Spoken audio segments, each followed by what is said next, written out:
of pirates, Long John Silver and the dread Captain Hook, thumping and ticking through time and imagination. Symbols of treasure, sunken and buried.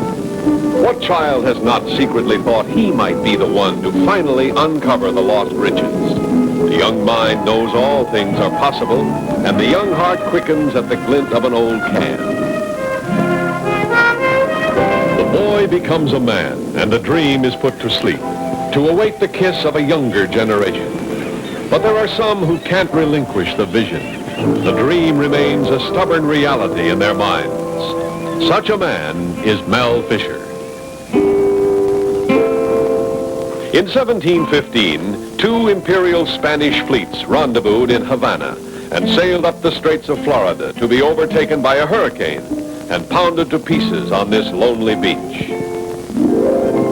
Mel Fisher knew there was gold to be found, but he couldn't find it by himself. He had to convince his friends to throw Sarah to the wind and gamble their very lives on this outrageous expedition.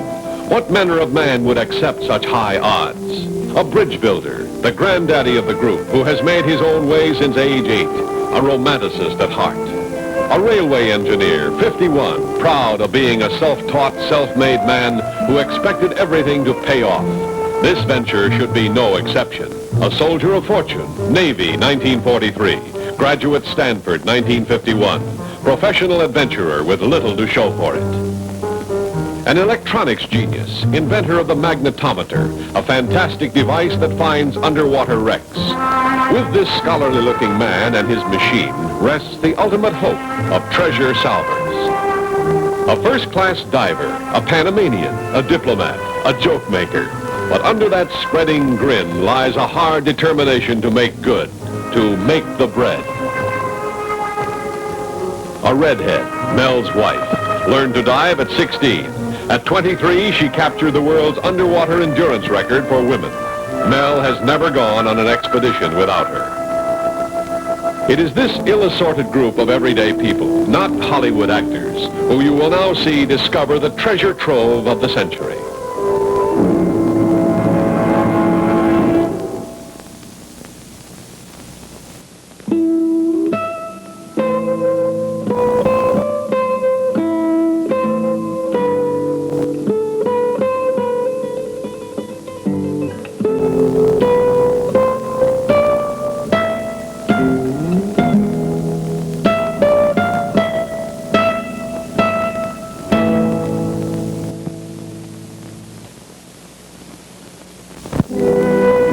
Money had to be raised. It's a far cry from selling a dive shop to finding sunken treasure, but Mel went at both with vigor.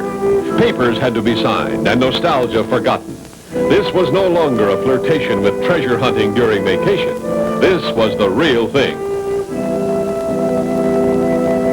The first brand new car Walt ever had was traded for a beat-up truck. All members of the team were hard-pressed for cash, and nothing could be left unsold.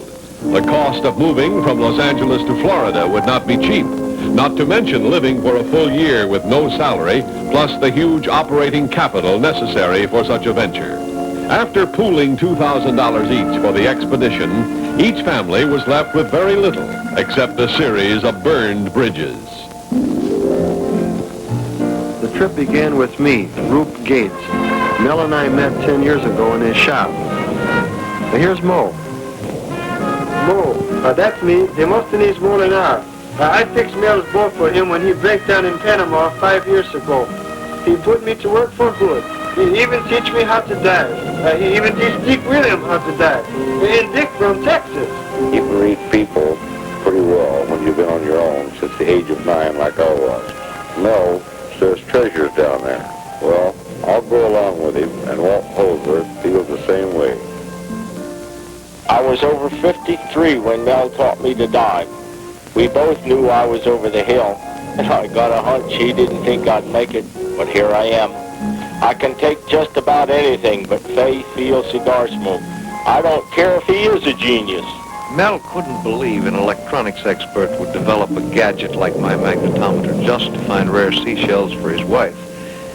So he told me to find her some gold instead. Make her just as happy.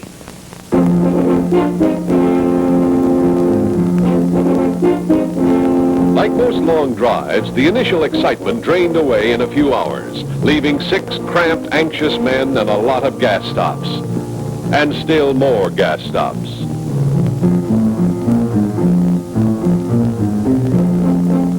Dallas, the halfway mark. Rain in Fort Worth. Steam in Shreveport. The mingled odors of French fries, fuel, and the men's room became as interchangeable as the endless strips of highway. Then, on the evening of the 4th day, as the shadows lengthened, they reached the shores of the Atlantic. 3,000 miles, and their sojourn was only begun.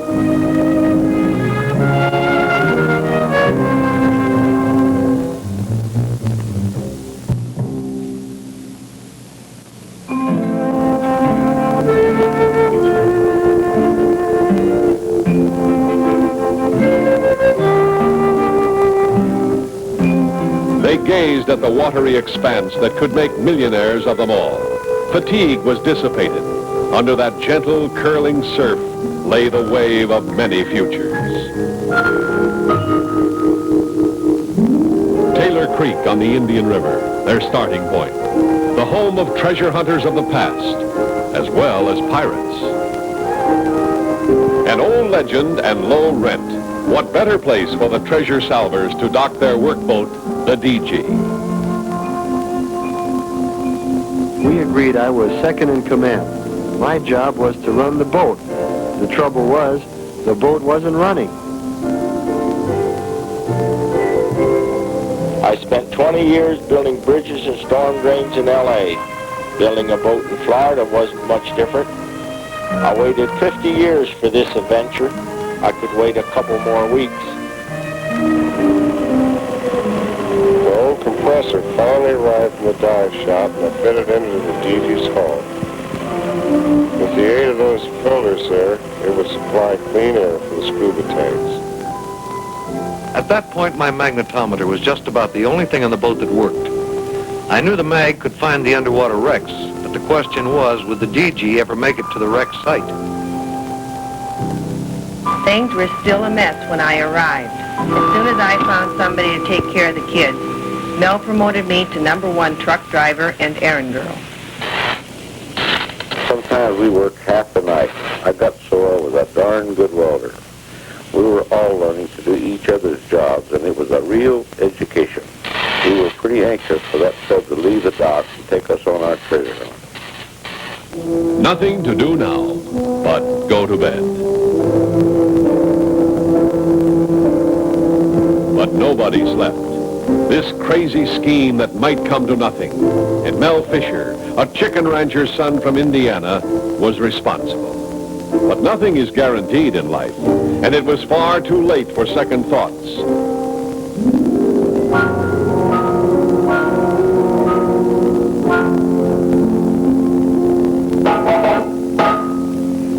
Mo, who'd slept on the boat, was awakened by the noise of equipment being loaded onto the DG. Even though it was early, everyone was anxious to get started.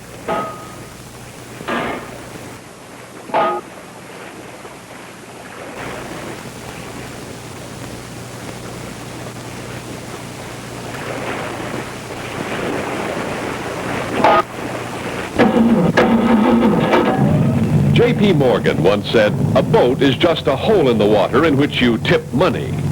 And Mel Fisher, with complete disregard for the bank balance, slipped lines and headed out to sea. The hunt for sunken treasure was on.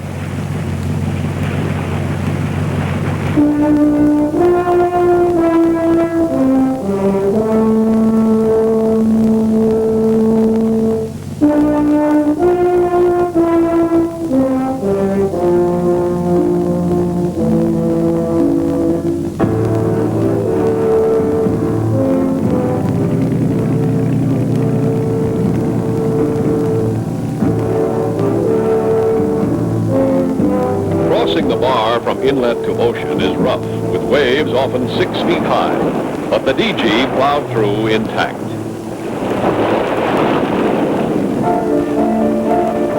Once in calm water, Dolores began the tedious task of preparing the buoys, which would mark any sunken wrecks that were found. A polyethylene cord is attached to a cement block, which acts as an anchor. The other end is secured to an empty plastic bottle with the length of line wound around it.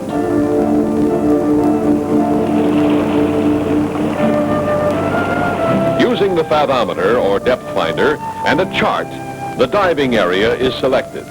Word is passed to the deck, and a marker buoy is tossed over the side.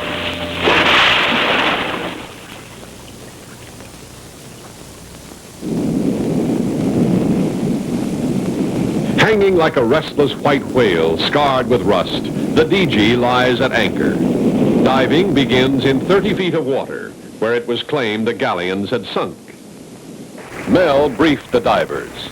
They would try free diving for the preliminary search, using only fins and masks.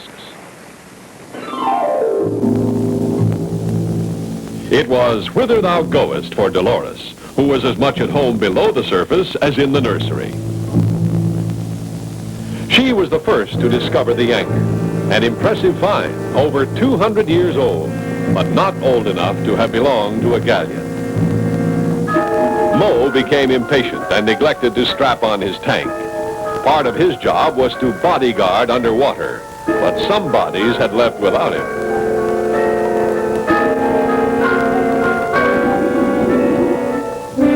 His trip was cut short. The scuba tank he'd grabbed contained only a few hundred pounds of air. In record time, he was surfacing. Rupe grumbled, "If we're going to be professionals, let's act like it."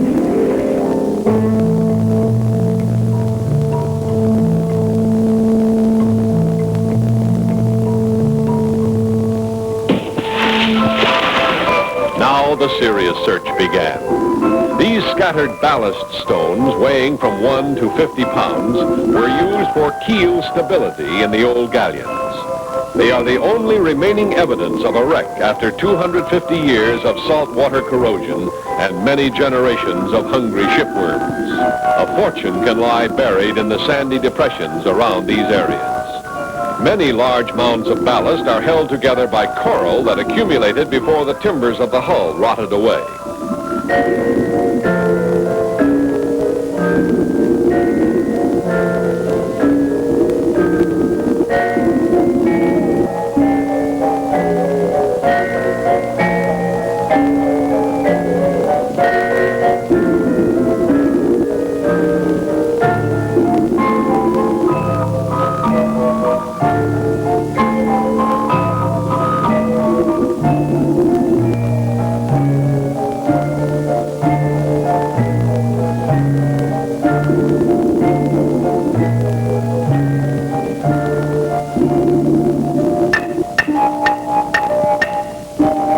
Found a conch, and the shell reminded him that it was past lunchtime. He decided to surface. Then Mel also surfaced, but not for food. The amount and type of ballast stone he'd seen below indicated they might be swimming over the watery grave of a galleon. Though the wind was increasing to some extent, he decided to order the dredges over the side and elaborate the search.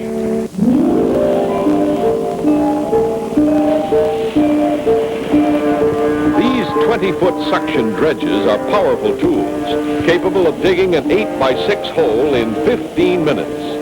This airlift dredge acts like a giant underwater vacuum, sucking up rocks and sand. While one diver operates the dredge, the other diver investigates the uncovered articles. These are usually encrusted with coral, which must be hammered away.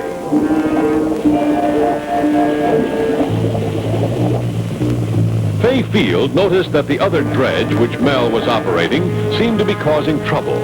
A conch shell that becomes stuck in the dredge causes the diver to rise, buoyed by the excess of air.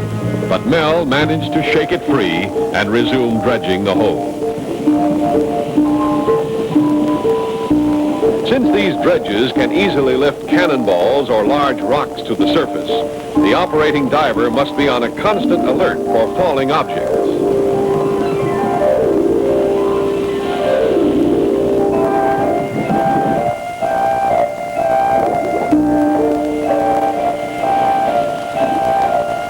Ballast stone, iron spikes, and a cannonball, but no signs of treasure.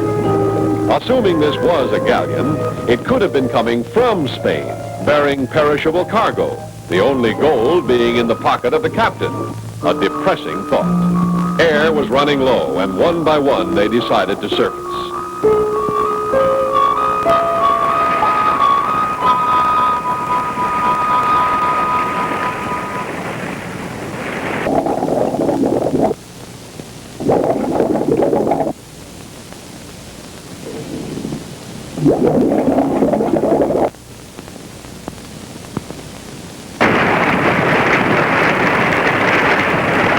Half-heartedly suggested they dig one more hole, but Mel said no.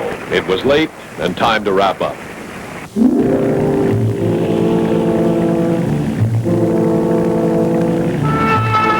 Against a freshening breeze, they headed for home, worn from the rigors of the first day's diving.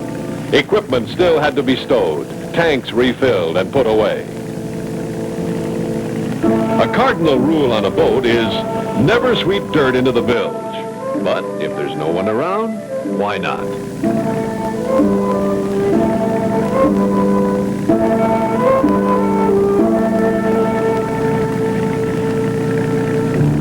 They'd had no right to expect treasure the first day, but there's always the unreasoning hope, and now the pall. More exhausted than he'd realized, Mel found the tired dock in Taylor Creek a welcome sight. 1930, engine was shut down. More wrecks must be located and marked to make the operation more flexible and avoid wasting time. Local fishermen were able to give information as to where the wrecks might lie, but they couldn't guess their age or content. Checking every lead was unthinkable.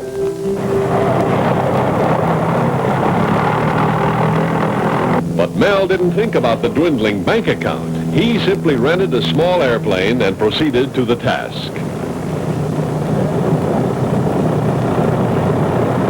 Out over Taylor Creek and down the coast. By matching the crystals with the radio telephone aboard the DG, Mel was able to guide the workboat to the dark patches in shallow water that looked like the ballast piles of wrecks. Area located and a marker buoy put over the side.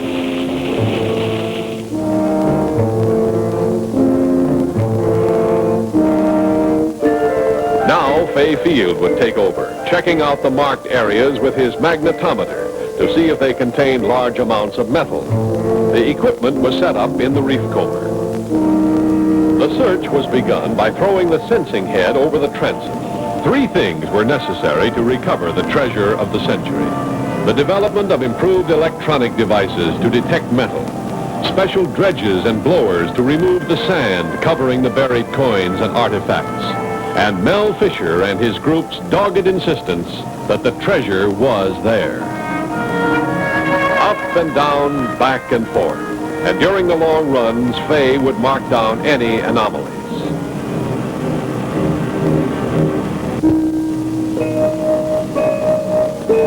This could be a cannon. A hot tip led to the Bahama side of the Straits of Florida. Mel gave the usual command to go ahead, even though it cost $90 an hour to rent the helicopter and $800 to charter the yacht. What else could they do?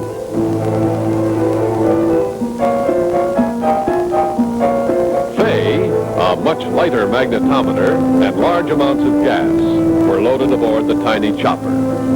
Operating a helicopter from a small rented yacht proved to be rather tricky. With a clearance from the lookout, the copter was dispatched to sweep systematically back and forth, covering a maximum area in minimum time.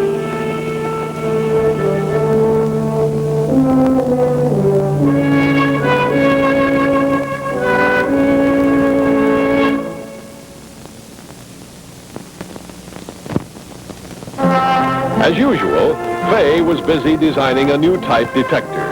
His magnetometers had discerned large masses of metal at great distances below the surface. But what they needed now was something that could detect small masses up close and also discriminate between ferrous and non-ferrous metals. This sophisticated piece of candy cane circuitry could tell the difference between an iron nail and a piece of brass or gold. What's more, he'd engineered it in micro-miniature so that it could be installed in a hollow tube no bigger than a broom handle.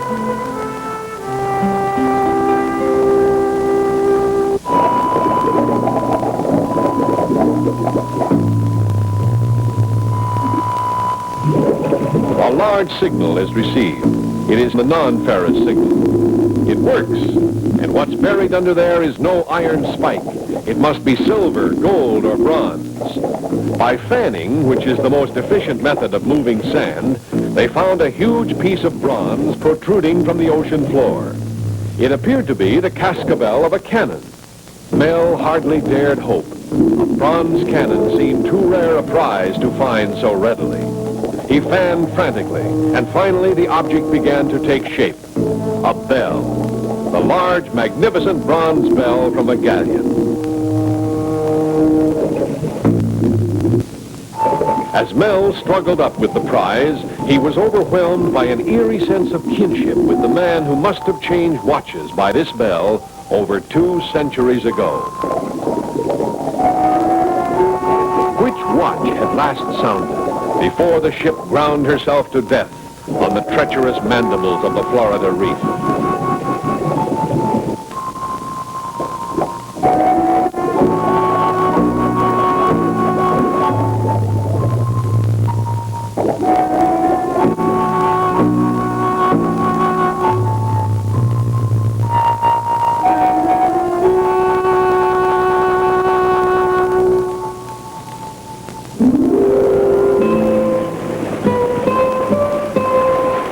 And Fay were next to emerge with their find, a large clump of coral-encrusted cannonballs weighing over 30 pounds.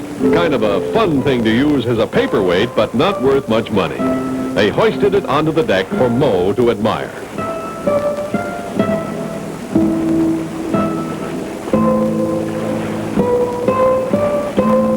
Then came Dick and Rupe with one of the most beautiful small discoveries, a pewter plate, also encrusted with coral but undamaged. These artifacts would later be submerged in a tub of salt water to keep them from deteriorating until a museum could restore them. Dolores was fascinated. Too bad they couldn't locate the rest of the table setting and reconstruct the party.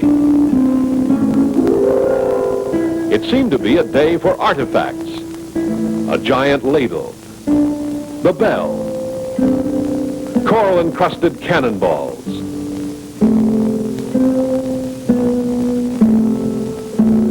and this strange mass which turned out to be a fossilized dinosaur tooth, undoubtedly bound for some Spanish museum at that time.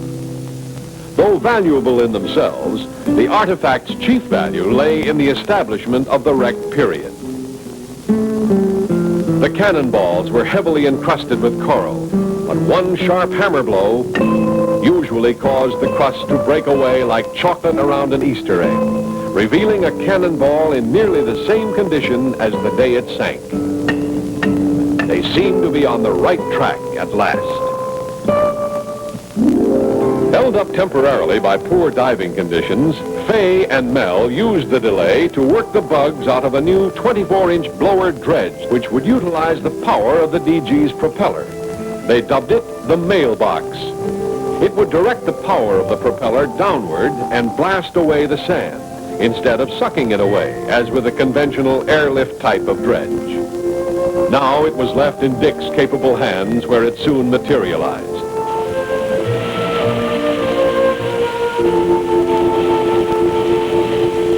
It looked good. No dead spots this time. Even before the tides had cleared, they were out on the water planning where to use it first. With the invention of this prop washer, anchoring the DG became a precision operation with 4 anchors required. An anchor attached to a multicolored trip line and a plastic bottle float were tossed into the reef comber. The anchor was then dragged out to supply ample scope and then dumped.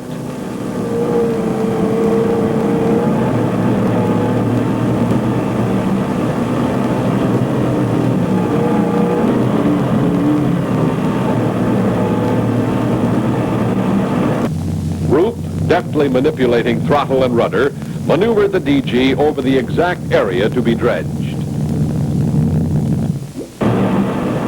Holding on this position while the fourth anchor was run out required all of Rup's considerable patience.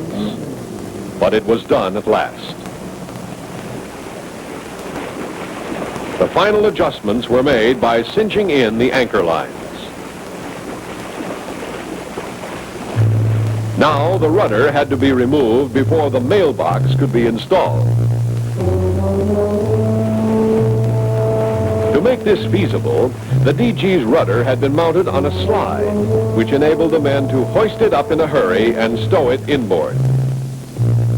The long months of working together made smooth teamwork of the most complicated procedures. The hoist was attached, and the 100-pound mailbox was casually dumped over the side. It was then edged around to the transom of the workboat and hoisted to the top of the slide where the rudder had been.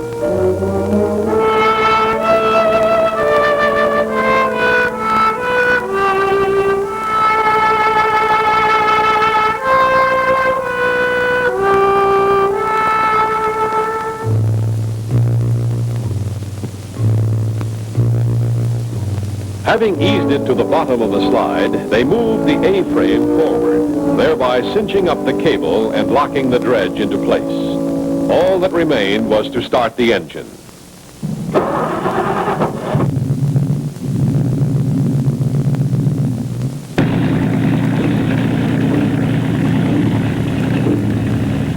Tension and excitement mounted. Everyone wanted to see the mailbox in action. It worked alarmingly well.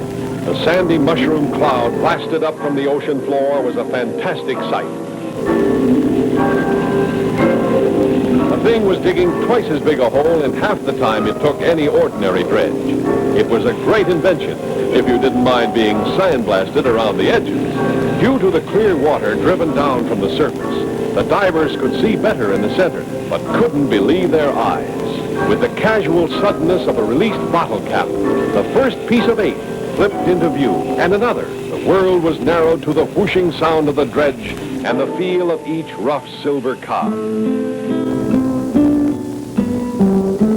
Rupe discovered that most of the silver pieces appeared greenish black. Silver will only remain silvery when it has been lying next to iron, as the iron keeps the copper sulfate from forming on the outside.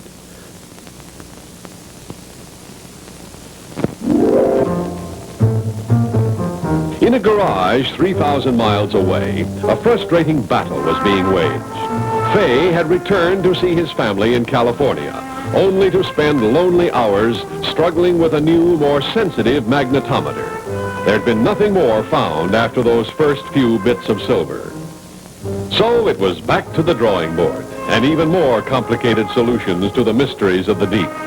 After many sleepless nights, the intricate circuitry was finally assembled. Success at last, but weeks behind schedule.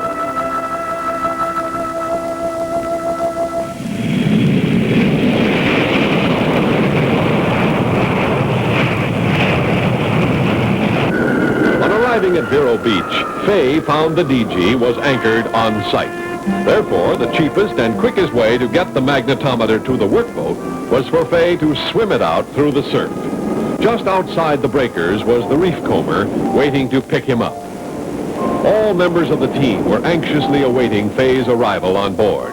The development of the new mag had cost $600, not to mention Fay's round-trip airfare.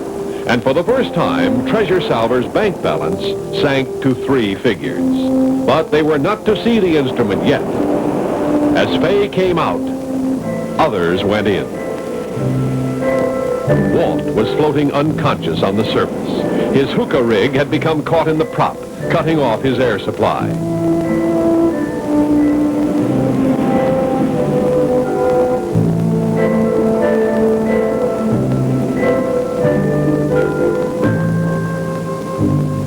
At last he came around and sputtered at them to get back to work.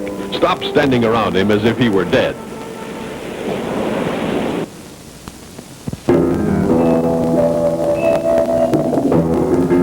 Only seconds later to report sharks. Too many sharks. Then he slipped, and seemed unable to move. Mo leaped in, frantically fending them off for the few seconds it took Mel to regain his footing. Both men wasted no time scrambling to safety. Dolores, who'd been at a loss for words, now had plenty to say. Let's go home. But home didn't mean the end of trouble either.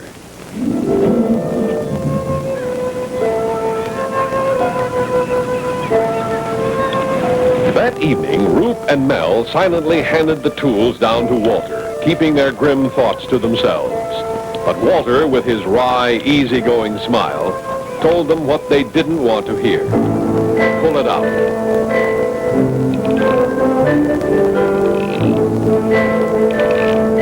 And for $2,753.06, a new engine was shipped in from Miami on credit at 6%. 6 hours and several mishaps later, the new engine was installed in the DG.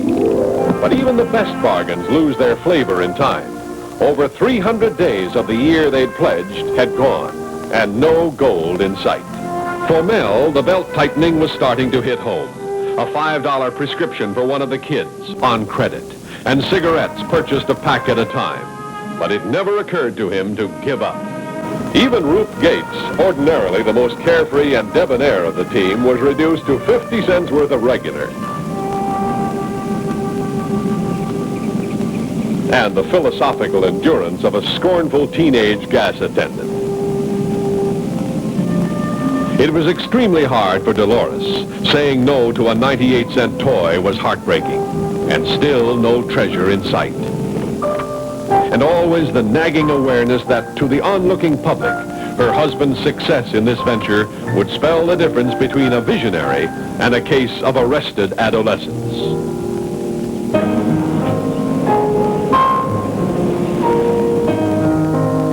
It looked as though Treasure Salvers Incorporated was literally winding up in the junkyard. The day Walter was forced to scrounge old auto parts for the DG was the blackest of all. And a man who'd taken his first dive in a Midwest mud hole had apparently come full circle. Overdue. Please remit. Mel's answer to debt was plunge. The treasure must be there.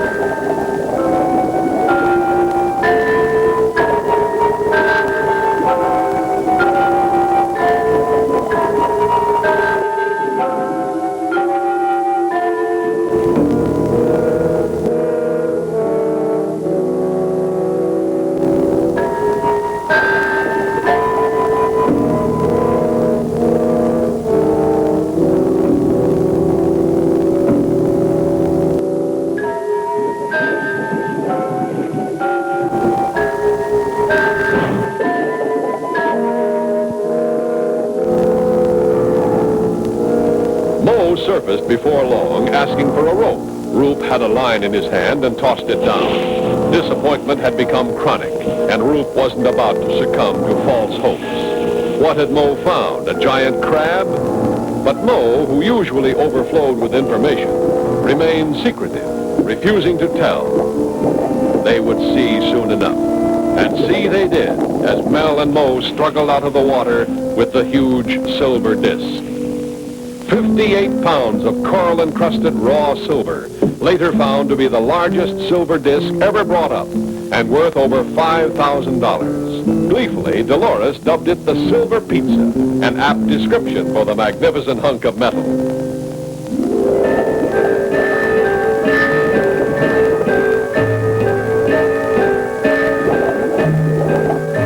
Afternoon, near quitting time, Mel and Dolores impulsively decided on a once-over run through a new section of the same wrecked area.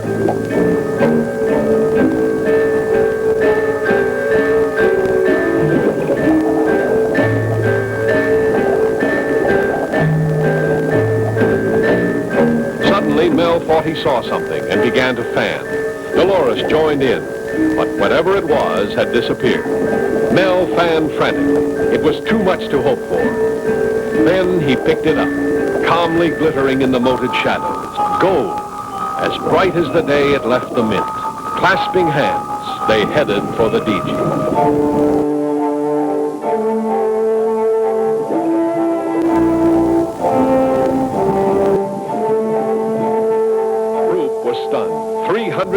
61 days of hope followed by despair.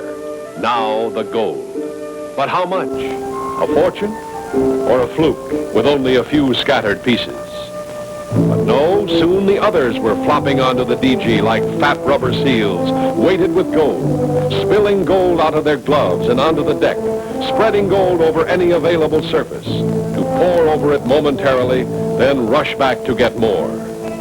And the petty, random thoughts in their minds while digging underwater, later to be confessed and laughed off. It was great. Here I was getting all those coins when Mo swam over, and I thought to myself, what's the matter with him? Why doesn't he find his own hole? I see Walter standing in this big ditch full of gold, scooping it up with both hands and stuffing it in the bag. And I think, Walt, he's usually a real nice guy, but now he looked like a pig to me. He's shoveling that gold in so fast, and I think, what's he want to be such a hog for? Why can't he let someone else get a little? Later we tell each other what we think on the dock, and then we laugh like hell. As they soon realized, there was enough for everybody. Having eluded discovery for over 200 years, gold now seemed to jump out of every crevice. Glinting in the sun, the gold brought other thoughts to these bold adventurers. Gone would be the 15-cent hamburgers and the complaints of tired wives and children. Maybe there was a Santa Claus after all. Now, who would slyly suggest to Dolores that her husband was a case of arrested adolescence? Their success was clearly stamped with the imperial crest of Spain.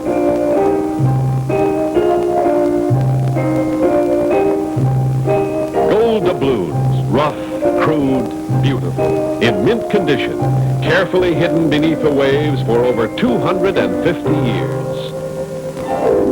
That evening, after the frenzy had died down, Roop spread the coins out in order to photograph them for an accurate record of the day's find.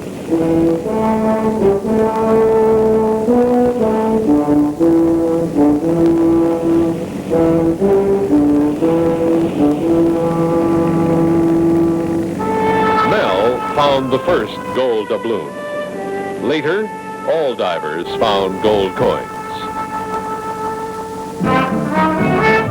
That night on the dock, they toasted their success as they once toasted a risky venture.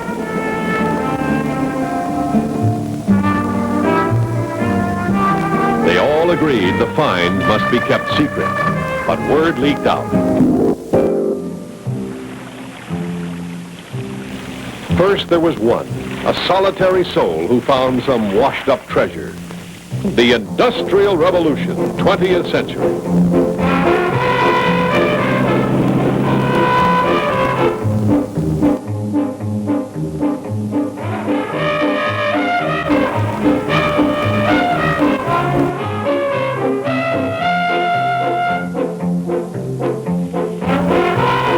The modern invasion of Vero Beach was far greater in scope than the most ambitious Spaniards had ever launched on the New World.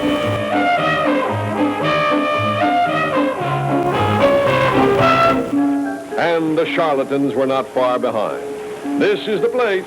Genuine treasure maps, $1. X marks the spot. And for those who couldn't read or had more money, there was that earnest-looking fellow further down the beach with the sure fine gold detector, good for land or sea. $9.95 and you're on your way. Hard to believe? Why, even Mel Fisher uses one. But Mel's end of the rainbow had somehow turned into Pandora's box. The state of Florida required 25% of all treasure found. And until the state made that division, not one gold coin could be sold. He needed operating cash. A $5,000 loan should be enough. But when he opened his mouth, it came out 50. 50,000.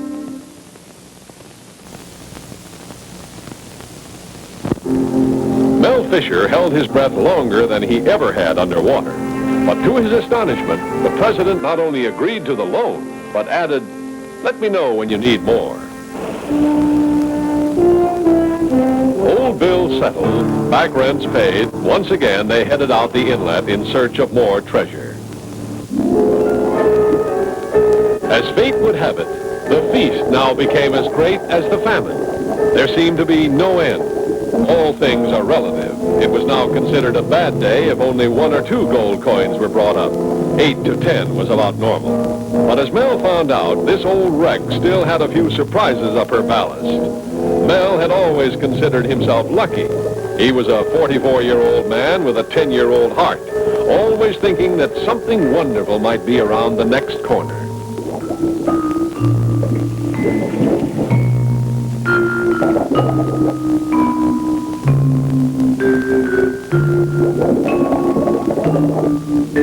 Some instinct always made him go off by himself to look for the impossible. It was while skirting the outside edges of the wreck that he found the gold disc. This disc was the size of a large sugar cookie and bore the imperial crest of Spain. Even as he held it, Mel found it hard to believe.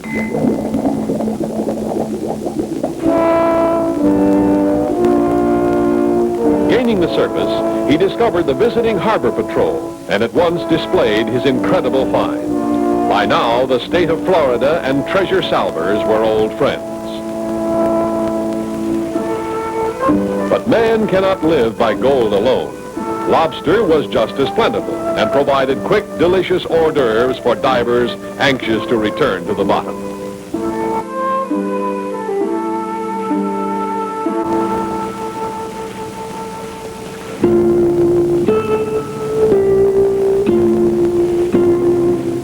Their find was already conceded to be the largest treasure recovered since over $1 million was salvaged off Hispaniola in 1687. Still, it kept coming. The dates on the coins ranged from 1650 to 1715, the year the fleet was wrecked. An old diving fin was used to eliminate any possibility that the coins might roll off the deck.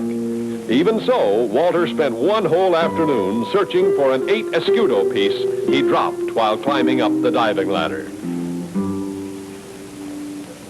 With their newfound opulence came the inevitable raised standard of living. Gone were the quick, cold bologna sandwiches, and in their place, gourmet concoctions and hot delicacies. Appetites rose nobly to the effort. Anxiety had fled. Time walked. Jokes abounded. Bacchus presided, and who really needed gold?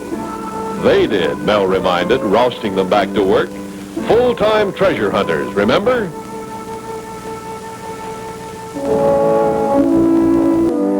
By now, they had become the celebrities of Vero Beach. The bank was especially solicitous, providing special bags for them to transport the gold to the vaults. Suddenly, all doors were open to them, and conversation regarding the treasure became casually chaotic. Who has the long, skinny bar and that ugly pizza that looks like slag? In the depths of the inner vault of the bank, preparations for the split with the state of Florida were at last underway.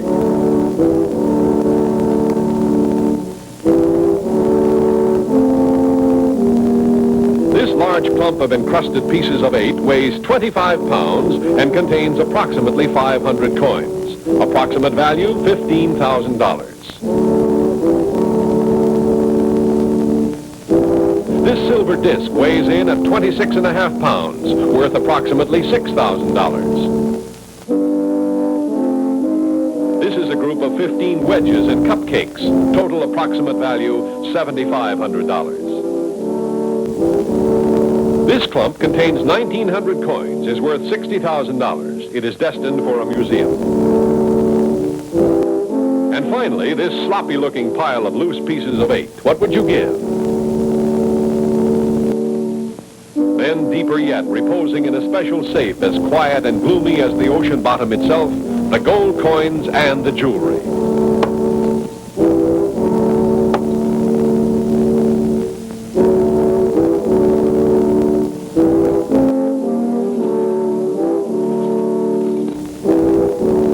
These coins receive special attention. Most are so rare they have never been seen or cataloged. With a state representative looking on, the coins are first sorted into denominations and put into separate folders on which further pertinent information is marked. Rupe, in taking on this task, gradually became an expert on coins of that period. The division itself, conducted in the boardroom, is based on the time-honored system of you divide and I choose. The state is then given first choice. Each row of coins has been matched as evenly as possible by denomination, which mint it's from, date if showing, and condition, a difficult, time-consuming chore. The division begins. The state is more interested in obtaining unique and varied specimens for display, regardless of the actual sale value of the coin. The state representative points to one of 4 coins. Mel Fisher then picks up the remaining 3.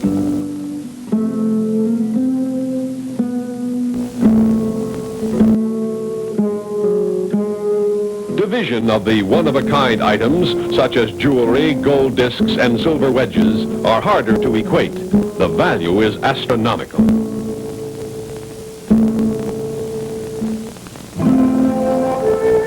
Roop, back in his small bachelor apartment, has set up equipment for a much more extensive classification of coins. With a special close-up lens, they are photographed and mounted on slides for projection on a screen.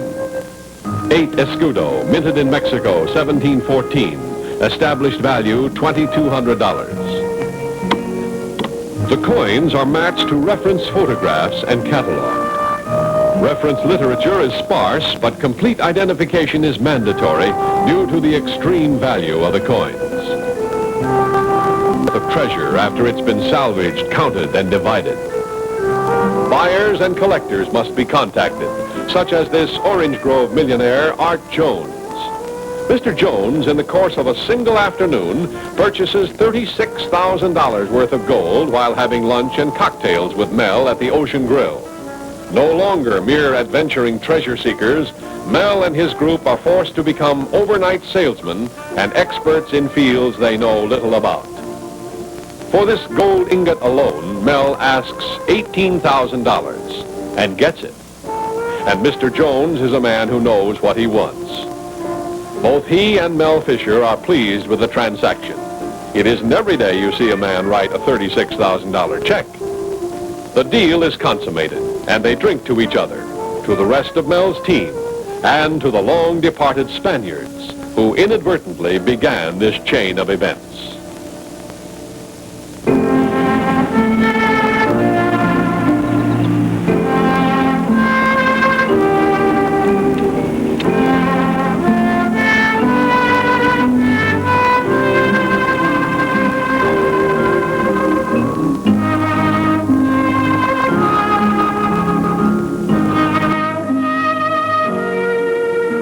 Thanks to Mel, we made it.